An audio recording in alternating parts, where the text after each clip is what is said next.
The S&P 500 just had a 10% day. The Nasdaq had a 12% day.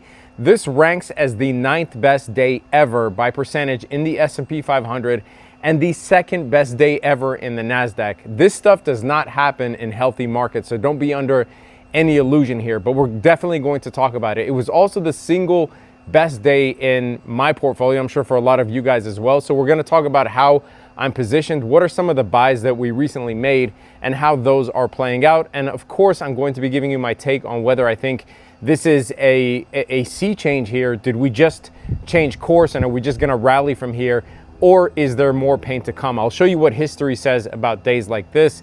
But just as a very quick note, these days typically do not happen in healthy markets, and I'll show you what I mean later. But let's get into why the Trump administration did this.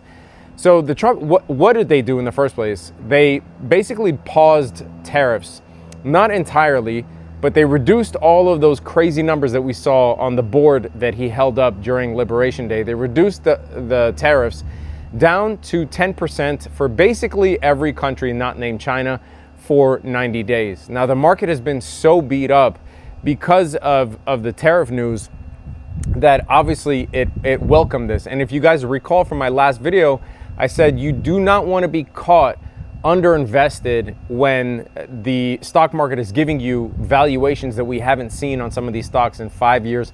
In Google's and Amazon's case, 10 years, right? We haven't seen these types of valuations. You definitely don't want to be caught with your pants down because the best days typically happen during the worst markets. And we saw that today, right? One of the best days in history for both the Nasdaq and the S&P 500. So did the Trump administration change course because of the stock market? The obvious answer is no. They kept telling us time and time again, we don't care about the stock market. The stock market will take care of itself. We're not looking at the stock market, right? And as I said in my last video, the most honest interlocutor from the Trump administration is probably Scott Bessent, who has come out repeatedly and said, we're focused on bringing yields down. So notice how they were okay when the yields were coming down, even though the stock market was tanking. Yields were coming down. The 10-year hit 3.8. This is a level that we haven't seen since last October of 2024. But then something took a turn in the last couple of days. And what happened was there was a mass selling of treasuries. Now, the bond market is a lot bigger than the stock market, so there are many more factors at play than the stock market, and it's much more global, right? So obviously there was some international selling with suspected selling from China and Japan because they're two of the largest bond holders in the world. The two single largest bond holders in the world are China and Japan. So we likely saw some retaliatory selling.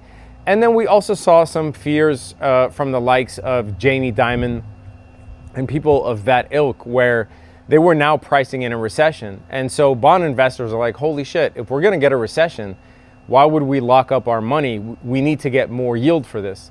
So not only did the 10-year, which is what Scott Bessent is primarily focused on, start rallying like crazy and went back to 4.5%, but the 30-year, which is considered the safest asset in the entire world, the 30-year went to 5%. And this is what spooked the Trump administration, is this rallying in bonds, because the stock market, yes, can help bring about a recession, but if the bond market breaks, this is really the pillar of the entire US economy, not the stock market. And it is also one of the pillars of the entire global economy because so many countries hold US treasuries. So once that 30-year hit that 5%, this is what spooked the market and caused the Trump administration to change course. So there's the summary. If you guys were only here for the summary, there it is. But I'm going to be diving deeper into the charts, going to be diving deeper into how we're positioned at the moment and what I think is going to happen from here on out. So let's go to the charts. All right, back at the mothership, back in the studio. I was traveling for some time. So let's get right into it. I'm going to first jump into why Trump did this, and then we'll get into the markets, what this means for the markets, do a little bit of technical analysis. Those of you nerds love sticking around for that. And then I'll get into my positioning. And towards the end, I do have something a little more political that I want to say. I don't get political at all with these videos. I just talk about what happens as a matter of fact and give my opinion on them. I really don't talk politics on here, but towards the end of the video, I do have, if you're interested, a little bit of a comment. So here's Fox News talking about why Trump caved and lowered the tariffs, gave the world a 90-day break aside from China. And it has to do with the bond market. But it is the White House who capitulated based on everything I hear and all my sources. And the reason why is because of the bond market and what happened last night. You know, Bessent knows this better than anybody. When you have yields on the 10-year rising to 5%, stuff starts shutting down when you have the lending markets screwed up. And here's Trump himself admitting that he took a look at the bond market last night and it looked queasy. Was it the bond markets that persuaded you to reverse course? I was watching the bond market. The bond market is very tricky. I was watching it, but if you look at it now, it's beautiful. The bond market right now is beautiful. But yeah, I saw last night where people were getting a little queasy. Now, he is right about one thing. The bond market is tricky. Like I said, it's a much more global asset than stocks, and it's a much bigger asset than stocks. So it is definitely tricky. I agree with him there.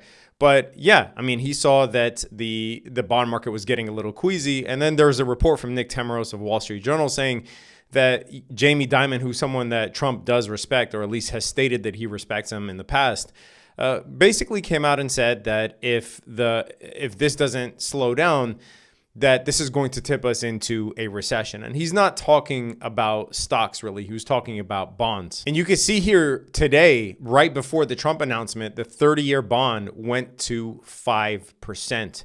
This is in emergency territory. The last time we saw this was in January, and the 30-year went all the way down to 4.3 before jumping up to 5% today. So, you know, the stock market was tanking and the bond market was dropping because people were buying treasuries. But then it got to a certain point where bond investors started questioning, hey, is this a safe asset? No, we need more yield because this is truly something bigger than we think. This could have recessionary implications, inflationary implications. You know, countries might not want to do business with the United States anymore because they might look at the United States as antagonistic business-wise. So that is why the 30-year shot to 5%. This was a surprise to everybody. Nobody thought that this would happen. The 10-year, a little more sensitive, but the 30-year going to 5%, no.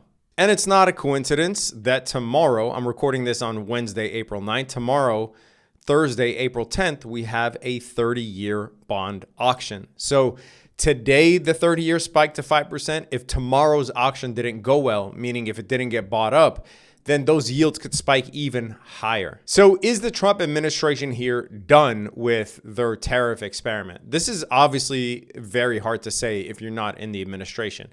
But remember what I told you at the beginning of this whole mess when I've been pumping out regular videos to try to keep you guys up to date. I said, pay attention to what they say on yields and pay attention to the yields themselves, not the stock market. You'll know when they are done when they shift focus off of yields. So the 10-year was going in the right direction, creating this head and shoulders.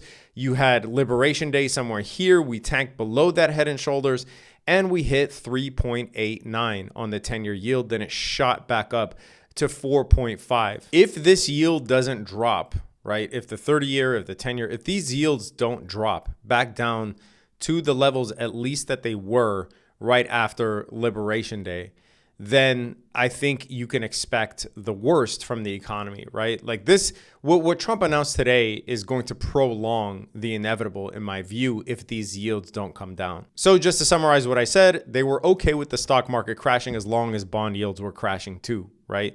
Because this is the main focus. Once bond yields started rallying, they're like, no, if what we're doing and what we're saying is not having the effect anymore and is now scaring the global economy as well as causing retaliatory sell-offs in treasuries, we need to step in here and put a plug to the hole, and then we'll see what happens after that. So right now, I do really think that it's a moving. I don't even think they know exactly what they're going to do, but they did have to stop this bleeding in bonds. All right, let's get to the market analysis. You can see here on the NASDAQ, this ranks as the second best day in NASDAQ history, this 12.16%. And if we look at the S&P 500, this ranks as the 9th or tied for the 8th best day in the S&P 500. Very weird that it came in exactly at 9.52% officially, which is exactly the same as April 20th, 1933. Wow. This is almost to the day. That's wild, man. The stock market is wild. Either way, tied for 8th best in NFL. There I go again. 8th best in stock market history. Now, if we take a look at these dates, at these top 20 dates, I want you to really take a peek at this with me, right? All of these top 4 happened during the Great Depression. These were the Great Financial Crisis, right? That didn't bottom out until 2009. This was late Great Depression. Obviously, you have today. This right here was the pandemic. Then you have the 1987 crash, and then it's back to the Great Depression. What do you see as a trend here? Well, I'll tell you, aside from this, March 24th, 2020, none of these were the bottom of the stock market. This is the only day on this list that is the bottom of the stock market. And the reason that this is the bottom is because the government had announced a massive stimulus bill. I think it was around 2 trillion, maybe a little under the first one that was announced at this point. All that is to say, traders, that these types of moves do not happen in healthy markets. Great Depression, 2008 financial crisis, 1987 crash, pandemic. And if you recall from my last video, I said that the best days happen during the worst of times. And you definitely don't want to miss those best days, right? Obviously, there's a certain point of uncertainty, right? As the market is tanking, people are uncertain, and that's all natural, right? When should I buy? Is it too early? Man, things look bad. But there comes a point, and this is what I've been trying to drill in your heads this whole, the last few weeks. There comes a point where there are asymmetrical bets in the market, meaning you have much more upside than downside. Or if I frame it a little differently, you can't afford not to buy certain things here, right? There are certain stocks like Amazon, like Google. They've been cheap. They are cheaper than they've been in 10 years. And you can't afford to miss that opportunity, right? Because the downside of missing it is a lot higher than the upside of waiting for a few dollars for a better deal. There comes a point where it's just too ridiculous. And I think some stocks were, not all, but I think some stocks were at that level. So is this the bottom here? Let's take a look at the level that we're at first, right? In my last video, I said that I'm targeting the high of 2021 as the area of support. And we got to that level. And we actually managed to avoid a bear market in the S&P 500 by a hair. It's by less than a percentage point, right? But you can see that we got to that level. And that is the level that we bounced around for a couple of days before this massive 10% day in the S&P 500. Now, this is so crazy to put in perspective because, I mean, just days seem very long in the stock market, right? Especially if you're actively trading. It definitely ages you, right? But this wasn't that long ago. This right here, you see this candle here? This is Liberation Day. This is April 2nd. The drop happened after hours, and then the next day we gapped down. And all it took was 3 days to get down to the high of 2021. That's it. It only took 3 days. And we basically recovered the Liberation Day drop, not fully because we still have this gap here, which in the next couple of days we might trade into. But all that is to say that this is where we were on Liberation Day, on April 2nd. This is exactly where we were. So, you know, it makes sense from a technical perspective, not this 10% day. Nobody can predict that, but it makes sense that we are here at this level. Now, obviously everything is White House dependent, and we know Trump is a very mercurial character, right? He can easily just say, fuck the 10-year, I don't care about bonds. You know, let's just pump the markets back up. He could decide that. I don't know. But something tells me that they didn't go through all of that trouble to then just abandon the quest of trying to lower yields. So what I think here is I think we can rally for a few days, maybe a few weeks, because he is a good talker and he can juice things up. But I do think that as long as their focus, until they explicitly say that they're off of dropping yields, right? As long as their focus is on yields, or if yields just continue to go up no matter what they do, then I think that we are in for more pain in the stock market, and we will at least revert back to where we were before this rally. But this is why I tell you guys, you got to take what's in front of you. And you cannot worry about whether this is the absolute bottom. Oh my God, is Google going to drop $2 more? I'm just going to wait. Oh my God, the SPY was 482. I swear I was going to buy it at 480. And I just waited for one more day. And then all of a sudden, we're back at 548. You're definitely making things harder on yourself. So how am I currently positioned here? Well, I did buy quite a few stocks on that drop at my levels, which I've shared with you my levels in these videos. So Tesla at 220, I bought that on March 10th. Google, which I think is the most undervalued Mag 7 stock, bought that in the 140s. I bought the S&P at the 200-week moving average. I bought the Qs when it dropped minus 20%. And I also nibbled on a bit of Amazon, but I didn't go full position on Amazon, admittedly. We also started a position on the semiconductor ETF SOXL at $7.80, which is up, I think, over 50% now. Another thing I'm looking to do in the next couple of days is sell covered calls, because to me, this is free money here. So if you look for an example at Tesla, if you bought Tesla in the 220s, you can sell a not even a very aggressive, a mildly aggressive covered call, like the 325 call. You could sell that for $7.60. That means if I get a sign on Tesla, I'll be selling my shares of Tesla at 332.6, which I bought at 220. Or I keep the free money, the $760 per contract of free money. Same thing on the Qs. I could sell the $500 cover call. Right now, the Qs are trading at $466.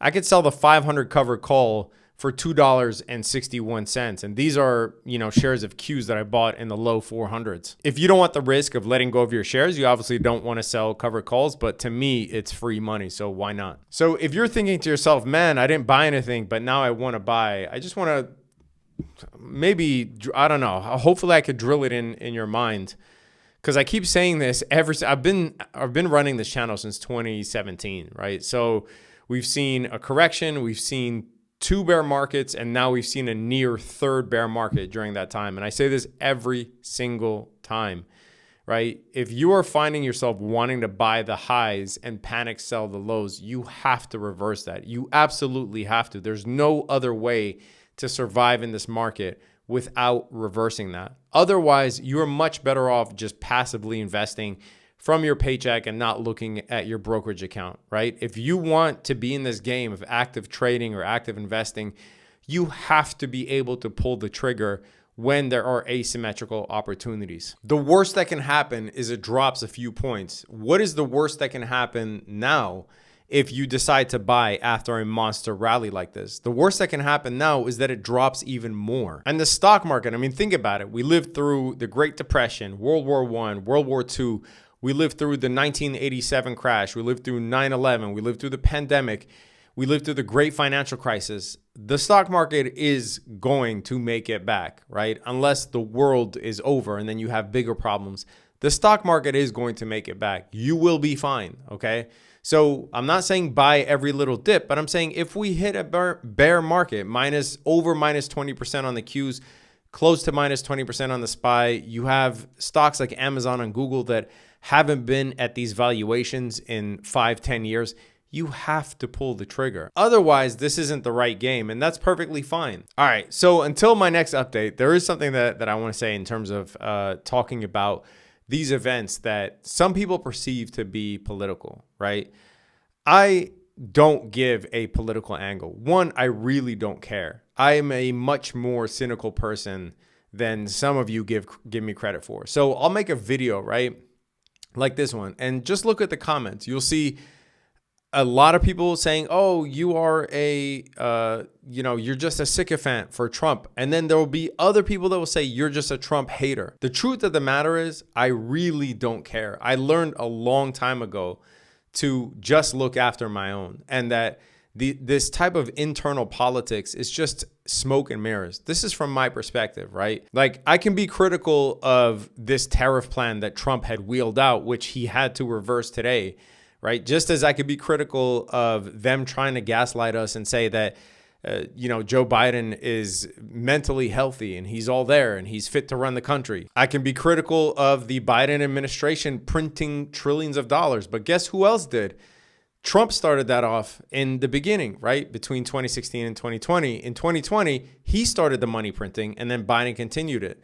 Just like I could be very critical of the Bush administration bailing out all of the bankers and then Obama following that up and not jailing a single person that was responsible for the 2008 financial crisis. So don't come at me with that, oh, Trump loving, Trump hating bullshit. I'm too cynical for y'all. I sit back and watch. I'll give credit where credit is due. I'll criticize when I think it deems criticism. But at the end of the day, I don't care because all I'm focused on is this. I'm just focused on seeing what moves that I can make to exploit the market. Because I learned a long time ago that this game right here is truly the only way to be independent in my view, right? I'm making my own decisions. I'm drawing my own conclusions.